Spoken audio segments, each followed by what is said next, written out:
BNS की धारा 64 बलात्कार के अपराध के लिए सजा का प्रावधान करती है, जिसमें सामान्य मामलों में न्यूनतम 10 साल से लेकर आजीवन कारावास यानी शेष प्राकृतिक जीवन काल तक और जुर्माने की सजा है, और गंभीर मामलों जैसे पुलिस अधिकारी, लोक सेवक या नाबालिग पीड़िता के साथ बलात्कार में सजा और भी कठोर है, जिसमें मृत्युदंड धारा 65 तक का प्रावधान है, जो पहले की आईपीसी धारा 376 का स्थान लेती है। ये धारा पीड़ित केंद्रित न्याय और अपराधियों के लिए कड़ी जवाबदेही सुनिश्चित करती है। बीएनएस धारा 64 के मुख्य बिंदु। 1. सामान्य बलात्कार धारा 64(1) कम से कम 10 साल की कठोर कारावास, जिसे आजीवन कारावास शेष प्राकृतिक जीवन काल तक बढ़ाया जा सकता है, और जुर्माना। 2. गंभीर बलात्कार धारा 64(2) निम्नलिखित परिस्थितियों में और कठोर सजा।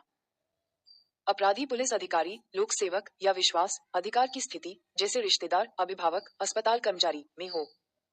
पीड़िता गर्भवती, मानसिक या शारीरिक रूप से अक्षम हो या उसे गंभीर नुकसान पहुंचाया गया हो। इन मामलों में कम से कम 10 साल की कठोर कारावास, जो शेष प्राकृतिक जीवन काल तक हो सकती है, और जुर्माना।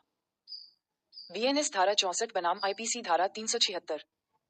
बीएनएस धारा 64 भारतीय दंड संहिता आईपीसी की धारा 376 की जगह लेती है और यौन हिंसा के खिलाफ मजबूत और स्पष्ट प्रावधान करती है। यह अपराध की गंभीरता के आधार पर अलग अलग सजा देती है, जिसमें नाबालिगों के लिए धारा 65 में और भी कठोर सजा, मृत्युदंड तक शामिल है।